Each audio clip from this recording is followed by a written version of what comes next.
नमस्कार, मैं राकेश परमार और आप देख रहे हैं महत्वपूर्ण मुद्दा। मित्रों, महत्वपूर्ण मुद्दे में आज सबसे महत्वपूर्ण विषय था कि दिल्ली शराब माफिया अरविंद केजरीवाल और उसके गुर्गे के माफियागिरी पर पहली गिरफ्तारी शराब मंत्री और अपने आप को स्वघोषित शिक्षा सम्राट की तगमा लिए वाला मनीष सिसोदिया के दाहिने हाथ की गिरफ्तारी हो गई है। मतलब गिरबान अब मनीष सिसोदिया के हाथ तक जाएगा। मनीष सिसोदिया और केजरीवाल की ये सोच है कि गुजरात चुनाव से पहले सिसोदिया की गिरफ्तारी हो जाए ताकि इसकी कुछ चुनावी लाभ गुजरात में ली जाए। लेकिन वो नरेंद्र मोदी उसका नफा नुकसान देखेंगे कि कब और क्या ज्यादा जरूरी है। जांच एजेंसी अपना काम निष्पक्ष और तटस्थ कर रही है। उनको लगेगा कि इनकी गिरफ्तारी जरूरी है तो करेगी, नहीं तो लगेगा कि अभी चमचे बेलचों की गिरफ्तारी से ही पूरा पुख्ता इंतजाम कर लें तो वो करेगी। वो महत्वपूर्ण विषय था। लेकिन अभी ये भविष्य के गर्भ में है, क्या होगा। गुजरात चुनाव के पहले केजरीवाल का मनसा पूरा होगा, गिरफ्तारी हो जाएगी या नहीं होगा, तो जो होगा उस पर बात करेंगे। पहले स्पेशल लगाने का क्या फायदा। मित्रों, आज दूसरा महत्वपूर्ण विषय था कि क्या भाई राजस्थान के जादूगर मतलब अशोक गहलोत का जादू सोनिया गांधी पर चल गया और उनको माफी मिल गई तकनीकी आधार पर। यह भी एक समाचार था, क्योंकि पर्यवेक्षणों के सार्वजनिक पर्यवेक्षक गण कहे थे कि उल्लंघन है, यह डिसिप्लिनरी एक्शन के योग्य है। लेकिन इसमें क्या किया जाए। पता चला है कि शायद सोनिया गांधी से मिल करके उन्होंने जो भूमिका बनाई और बताई है उसे सोनिया गांधी उनको तकनीकी आधार पर माफ करने के मूड में है। अगर ऐसा होता है तो जो मैंने आशंका व्यक्त किया था कि क्या यह सोनिया गांधी की मिली भगत अशोक गहलोत के साथ है कि आप जाइए और जा करके ड्रामा करवाइए ताकि सचिन पायलट बिल्कुल लाइमलाइट से हट जाए और दूर दूर और बहुत दूर तक रेस में ना रहे। मैं आपको बताया कि दो तरह के लोग कांग्रेस में बिल्कुल मंजूर नहीं है। एक जो छत्रप स्वयं को अनियंत्रित बनाने का प्रयास करे। कांग्रेस नेतृत्व तो ये बर्दाश्त नहीं कर सकती कि कोई आदमी उसके अंटी के नीचे से ऊपर निकल जाए, उसका कद कांग्रेस नेतृत्व के बराबर हो जाए। यह नहीं हो सकता, क्योंकि कांग्रेस नहीं, अब तो करीब करीब सभी पार्टियों में यह प्रचलन हो गया कि खाता न बही जो आला कमान कहे वही से। तो ये कांग्रेस में तो खैर पहले से कांग्रेस की ही बीमारी बाकी पार्टियों में आई है। और दूसरा, कांग्रेस कभी बर्दाश्त नहीं करती कि राहुल गांधी की उम्र का आसपास का कोई व्यक्ति छत्रप बने। ये दो चीज कांग्रेस में बर्दाश्त नहीं है। नहीं तो जगन मोहन रेड्डी कांग्रेस की तरफ से मुख्यमंत्री होते, वो अपने पार्टी के नाम से अलग पार्टी नहीं बनाते। ज्योतिरादित्य सिंधिया अभी पार्टी के अध्यक्ष के रेस में पहले होते, उनको पार्टी से बाहर जाने की जरूरत नहीं पड़ती। जितिन प्रसाद भी अध्यक्ष के फार्म के एलिजिबल होते, लेकिन उनको पार्टी छोड़ना पड़ा। और आरपीएन जितने सोनिया गांधी के पुत्र के उम्र के आसपास के लोग हैं, उनको कांग्रेस बढ़ने की उम्मीद ही नहीं करती, बढ़ने देती नहीं है। सचिन पायलट उसी में आते हैं। सचिन पायलट युवा है, होनहार है, तेज है, पैसा है, उनके पास भी अपने पिता का विरासत है, गुजर सम्राट का टाइटिल है और युवाओं में लोकप्रिय है। गुजर के अलावा सभी धर्म, जाति, समुदाय, संप्रदाय में उनका मांग है। राजस्थान ही नहीं, पश्चिमी उत्तर प्रदेश, हरियाणा के कुछ बेल्ट में सचिन पायलट का अच्छा खासा क्रेज है, खासतौर से युवाओं में तो वो सर्वमान्यता है। अब यह सोनिया गांधी कैसे बर्दाश्त कर सकते हैं कि भाई उनके पार्टी में कोई इतना आधार बना ले जो राहुल गांधी के लिए खतरा हो। तो क्या उनका पर कतरने के लिए सोनिया गांधी ने ही स्क्रिप्ट लिखा था कि भाई सांप भी मर जाए लाठी भी ना टूटे, आप बगावत करा दीजिए, हम आपका कुछ नहीं करेंगे क्योंकि हम तो मिले हुए हैं। और सचिन पायलट लाइमलाइट में आज के बाहर साइडलाइन हो जाएंगे, क्योंकि इतनी हैसियत में नहीं है कि भाजपा के साथ मिलकर सरकार बना ले। इसीलिए ये नंबर गेम दिखाया गया, नंबर गेम बताया गया। यह माइंड गेम है भाई। 100 कुछ विधायकों में से 93-94 विधायक अध्यक्ष को इस्तीफा दे चुके हैं। मतलब 10-5 विधायक रह चुके हैं। तो 10-5 विधायक अगर टूटते हैं तो दल बदल नियम के अंदर उनकी सदस्यता जाएगी। और 5-10 टूट करके भाजपा में मिलते भी हैं तो सरकार नहीं बनती है। मतलब दोनों स्थिति में अशोक गहलोत ने अपनी पाली खेल दी, अपना वर्चस्व जमा कर दिया, दिखा दिया। अब सचिन पायलट ठगे से महसूस कर रहे हैं। अगर सोनिया गांधी ने अशोक गहलोत को माफ कर दिया तब ये वाला स्क्रिप्ट फाइनल और पक्का माना जाएगा, और अगर नहीं माफ किया तो देखा जाएगा कि क्या हो रहा है। इसीलिए मैंने इसको भी महत्वपूर्ण मुद्दा नहीं बनाया। आज का महत्वपूर्ण मुद्दा भी सुनो। आज सवेरे जब आपने टीवी सेट अपना खोला होगा तो पाए होंगे कि आज भी PFI मतलब पॉपुलर फ्रंट ऑफ इंडिया, जो अब करीब करीब आतंकी संगठन मानी जा चुके हैं, साबित हो चुका है, जांच एजेंसियों के द्वारा यह प्रमाणित किया जा चुका है कि PFI का संबंध सीधे राष्ट्रद्रोह, देशद्रोह और देश विरोधी गतिविधियों में पाया जा रहा है। तो उसके अलग अलग गतिविधियों की जांच के बाद उनके ठिकानों पर छापेमारी हो रही है। टेरर फंडिंग का सीधा सीधा सबूत भारत सरकार के जांच एजेंसियों को मिल गया है। अब इस पर बहुत बवाल हो रहा है। जितने भी गैर भाजपाई सरकार हैं जो वोट की तुष्टीकरण के लिए मुस्लिम तुष्टीकरण को सहारा बनाते हैं, वो सब के सब बिलबिलाए हुए हैं। अरविंद केजरीवाल, मुलायम सिंह यादव, मायावती, ममता बनर्जी, सारे के सारे पूछ पकड़े कि भाई हमारे भाइयों पर छापेमारी क्यों, मुस्लिम तुष्टीकरण हो रहा है। एक ने भी नहीं कहा कि नहीं हो रही। कांग्रेस के प्रवक्ता जब टीवी पर घसीटे जा रहे हैं तो वो कह रहे हैं कि देखिए अगर कोई राष्ट्रद्रोह करता हुआ पाया जाता है तो उस पर जांच एजेंसियां कार्रवाई करें, हम कहां मना करें। लेकिन आप टारगेट कर रहे हैं सिर्फ मुसलमान को। अबे तो आतंकी संगठन से 60 गांठ मुसलमान को आ रहा है तो परमार को कर ले, किसको कर ले, जबरदस्ती कर ले। पहले जैसे पी चिदम्बरम हुआ करते थे कि उस वक्त चर्चा होता था कि भाई बेशक सारा मुसलमान आतंकी न हो लेकिन सारा आतंकी तो मुसलमान है। तो इस बात को काउंटर करने के लिए उन्होंने कुछ हिंदू आतंकवाद को डेवलप किया और ये अपने खास पुलिस अफसर के द्वारा निर्दोष साधुओं को पकड़वाया और इतना पिटाई किया कि उन लोगों को स्वीकार करना पड़ा कि मैं आतंकी हूं और आतंकी गतिविधि में शामिल हूं। समझौता बम ब्लास्ट इसीलिए करवाया गया। ये साध्वी आज प्रज्ञा ठाकुर जो सांसद है भोपाल से, उसका जितना बेइज्जती हुई, जितना टॉर्चर हुआ, वो जब कहानी बनाते हैं तो ऐसा तो फिल्मों में भी देखने को नहीं मिलता। तो क्या वो वाला कहानी चल रहा है? मैं यही प्रश्न खड़ा कर रहा हूं कि भाई बवाल क्यों है और इस जांच पर क्या क्या सवाल है और किस किस तरह का सवाल है। भाई बवाल का तो आपको समझ में आ गया कि वो सारे के सारे मुस्लिम तुष्टीकरण के लिए बवाल कर रहे हैं क्योंकि उनको लग रहा है कि इससे देश का मुसलमान उनके पक्ष में चला जाएगा। अब ये गेंद देश के मुसलमानों के पाले में गया। मैं बार बार कहता हूं कि भाई मुस्लिम समाज को आगे आना पड़ेगा, ये कहना पड़ेगा उन बेबुद्धि वाले लोगों से कि भाई हम आतंकी नहीं है, आतंकी का समर्थन मेरा समर्थन नहीं है। अगर तुम किसी आतंकी का समर्थन कर रहे हो मतलब तुम मुसलमान का समर्थन नहीं कर रहे, क्योंकि जो आतंकी है वो मुसलमान नहीं है और अगर मुसलमान तो आतंकी नहीं है। आतंकी सिर्फ आतंकी हमारे दास धर्म से बाहर है वो, तो उसका समर्थन करके पूरे मुसलमान को बदनाम मत करो। मैं तो कह रहा हूं कि देश के मुस्लिम जमात के लोगों को इस विषय में मोर्चा निकालना चाहिए कि भाई जो भी कोई आतंकी पकड़ा जाता है उसको आप आतंकी कम मुसलमान बताने में ज्यादा व्यस्त रहते हैं और यह कह करके आप हमारे धर्म का बदनामी करा रहे हैं, यह नहीं चलेगा। और अगर कोई आदमी आतंकी का समर्थन करता है मतलब वो मुसलमान का समर्थक नहीं हुआ और मुस्लिम समाज उसको वोट नहीं देगी, उसका बहिष्कार करेगी, उसका तिरस्कार करेगी, तब शायद हो सकता है कि नेताओं का आंख खुले और वो कहे कि यार ये तो वोट बैंक की गड़बड़ा रहा है। और नेता को अगर वोट बैंक खिसकता हुआ नजर आएगा तो अपने बाप को नहीं जानेगा मुसलमान क्या चीज है। भाई मुसलमान की क्या हैसियत है, उसको माँ बाप को नहीं पहचानेगा कि कौन लोग हैं। भाई ज्योतिरादित्य सिंधिया के पिता माधव राज सिंधिया अपने माता जी को कहाँ पहचानते थे? विजया राजे सिंधिया जी भाजपा के फाउंडर मेंबर थी जनसंघ के जमाने से और ज्योतिरादित्य सिंधिया कांग्रेस के मंत्री थे, तो कहाँ पहचाने? वोट बैंक के लालच में सीट और सत्ता के लिए नहीं ना पहचाने। तो वही है और भी बहुत है, मतलब कई लोग हैं, दिग्विजय सिंह, लक्ष्मण सिंह नाम है, उस पर आऊंगा तो डिटेल हो जाएगा मामला।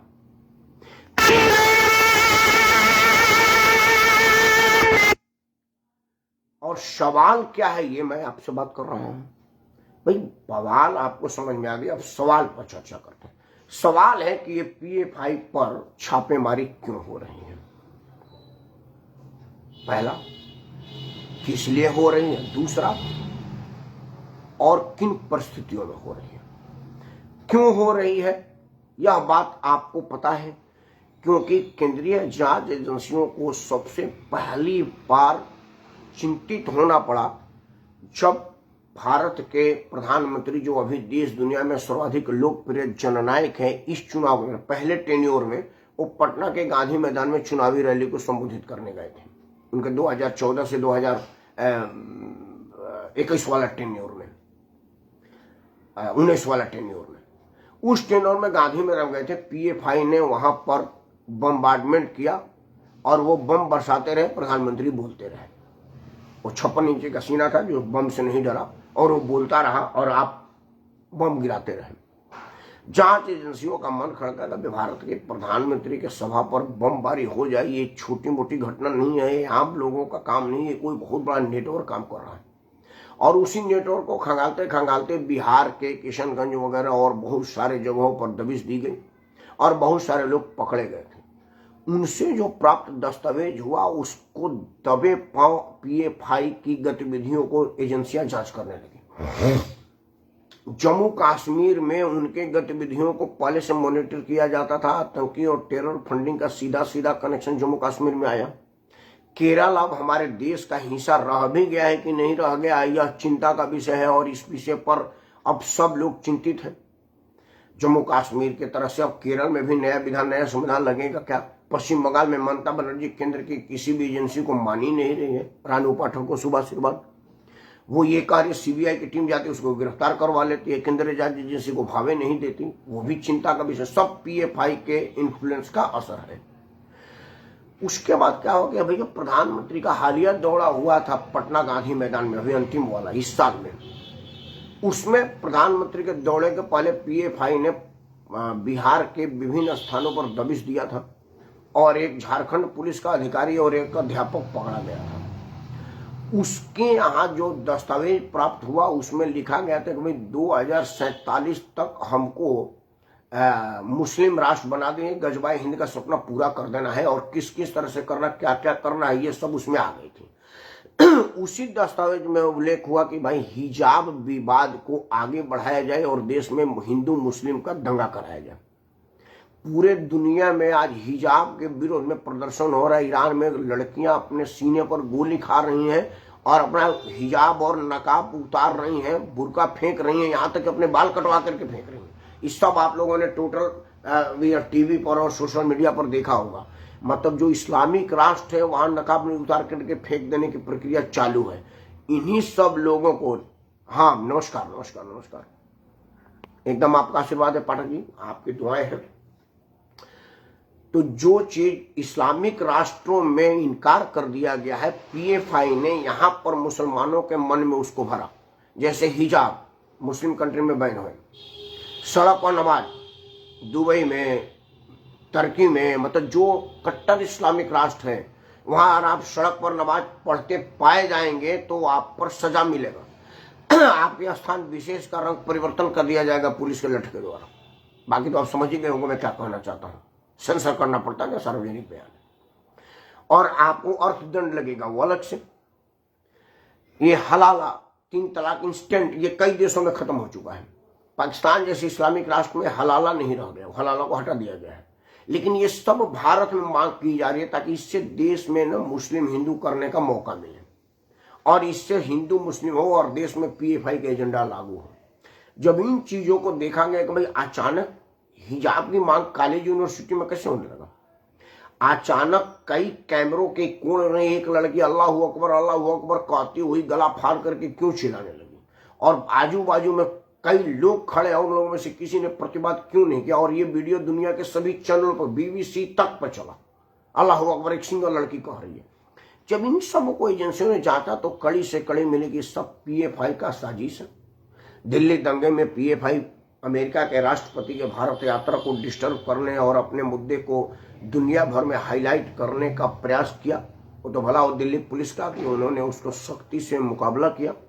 उनका तो प्रयास था कि भाई गोली वोली चल के कुछ 2-4-10 लोगों का कत्लेआम मच जाए और अमेरिका का राष्ट्रपति का दौरा बीच में रुक जाए और देश भर में भारत का बदनामी है। जो आदमी इस तरह की गतिविधि को सोच सकता है वो राष्ट्रद्रोह से ऊपर का काम है, देशभक्त तो हो ही नहीं सकता। तो जो आदमी राष्ट्रद्रोही है, देशद्रोही है, आतंकी से मिली भगत है, उसको जांच के घेरे में लाना और जांच करके उसको बिहाइंड द बार करना, ये राष्ट्रीय कर्तव्य है और जांच एजेंसियों को इसी बात की पैसा दी जाती है, उसी बात के लिए तनख्वाह लेते हैं, वो अपना काम कर रहे हैं, फिर हम उनके लिए क्यों मातम मना रहे हैं भाई? आज महत्वपूर्ण विषय यही है। ये तो आपने क्यों हुआ क्या हुआ देख रहे हैं, क्या होना चाहिए?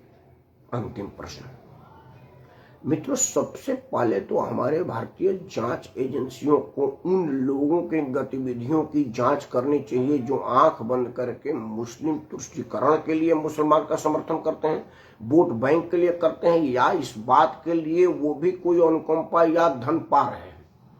क्योंकि आखिर कोई आदमी अपने देश के विरोधी काम करने वालों के पक्ष में सार्वजनिक बोलने की हिमाकत कैसे कर सकता है? सिर्फ वोट के लिए या कुछ और है? मेरा ये महत्वपूर्ण मांग है। आखिर कोई देश का सबसे बड़ा वकील, कैबिनेट मंत्री, पूर्व मंत्री, वर्तमान मंत्री एक आतंकवादी के फांसी को रुकवाने के लिए रात के 2 बजे सुप्रीम कोर्ट के सुप्रीम जज का नींद खराब करके जगा करके ऑर्डर लाने का असफल प्रयास करता है कि भाई आतंकी की फांसी रुक जाए।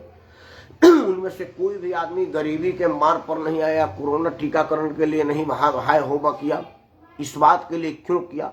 यह सब जब सोचा जाएगा है तो ये बहुत बड़ा नेक्सस का पता चलेगा। क्योंकि मैं ये मानने को तैयार नहीं हूं कि सिर्फ वोट बैंक के लिए कोई आदमी आंख बंद करके मुसलमान का समर्थन करेगा और वो भी आतंकवाद का समर्थन कर लेगा। क्योंकि इस देश में जिहादी काम करने वाले जाकिर नाइक को भी आदरणीय जाकिर नाइक कहा जा रहा है, यह चिंता का विषय। तो ये जो जांच एजेंसियां हमारे पीएफआई के लोगों पर जांच कर रही हैं, वो जितनी उनकी तारीफ की जाए कम है। और पीएफआई के साथ साथ जांच एजेंसियों को इस बात का भी जांच करना चाहिए कि आखिर कोई भारत का मान्यता प्राप्त राजनीतिक दल जिसको चुनाव आयोग ने चुनाव लड़ने की मान्यता दे रखा है, सिंबल अलॉट कर रखा है, वो आदमी सरेआम आतंकवाद का समर्थन किस लालच, दबाव और वजह से कर रहा है? इस बात की जांच लगे हाथ जांच एजेंसियों को कर लेनी चाहिए। उससे क्या होगा कि देश में आतंकवाद के पोषक लोगों का पता चलेगा कि वो खाद बीज कहां से पा रहे हैं, क्या विदेश से आ रहा फंड है, किसी तरह की कोई ब्लैकमेलिंग है या कोई और है। चिंता का विषय है। जैसे राजस्थान के एक बहुत कदावर नेता ने कहा कि भाई असल में क्या है कि राजस्थान के मंत्री हजारों करोड़ रुपया कमा के दबा के बैठे हुए हैं और उन सबको जांच एजेंसियों से डर लग रहा है कि भाई ईडी सीबीआई का छापा पड़ेगा तो हमारी संपत्ति जब्त होगी और जेल भी जाएंगे, इसीलिए वो लोग बवाल कर रहे हैं। देखिए, उन्होंने तो एक राजनीतिक प्रश्न किया था, लोगों के मूवमेंट को मोड़ने के लिए प्रश्न किया था, लेकिन मैं तो इस प्रश्न में एक प्रश्न खड़ा कर रहा हूं कि भाई अगर आपको डर लग रहा है कि भाई हमारे लोगों ने हजार करोड़, 2,000 करोड़, 5,000 करोड़ अकूत संपत्ति बनाई हुई है राजस्थान मंत्रिमंडल में रहते हुए, तो फिर जांच एजेंसी क्यों नहीं आनी चाहिए? प्रश्न तो ये खड़ा हो रहा है।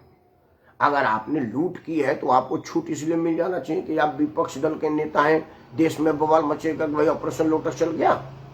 उसी तरह से क्या पीएफआई वाले लोग कोई ऐसा बड़ा घोटाला कर लिए हैं जिसकी सीडी वीडियो ऑडियो पीएफआई वालों ने रखा हुआ है और उसको सार्वजनिक कर देने के डर से मुर्गे की तरह से नचा रहे हैं, जिस तरह से जमुरा बंदर नचाता है? तो क्या ये पीएफआई वाले जमुरे की तरह से इन बंदरों को नचा रहे हैं और ये उनके धुन पर नाच रहे हैं क्योंकि उनकी सीक्रेसी उनके पास है? या वो लोग अकूत संपत्ति देते हैं और संपत्ति का और भी सुविधाएं कई तरह की देश में उपलब्ध कराई जाती है, मेरा चैनल सार्वजनिक में नहीं बोल सकता, क्या उस तरह की कोई सुविधा होगी ये लोग ले रहे हैं और उस बात का बदला चुका रहे हैं? या ये लोग जन्मजात राष्ट्रद्रोही है? इन बात का भी जांच होनी चाहिए। जब तक इस बात की जांच नहीं होगी तब तक पीएफआई एक तना है, जड़ तो अभी भी चोटिल नहीं हुआ है और जड़ को जब तक चोट नहीं पहुंचाइएगा तो पहले आपने सिमी पर प्रतिबंध किया, पीएफआई पे करिए, कल सीए पे करिएगा, मतलब कोई ना कोई नाम बदल कर आ जाएगा।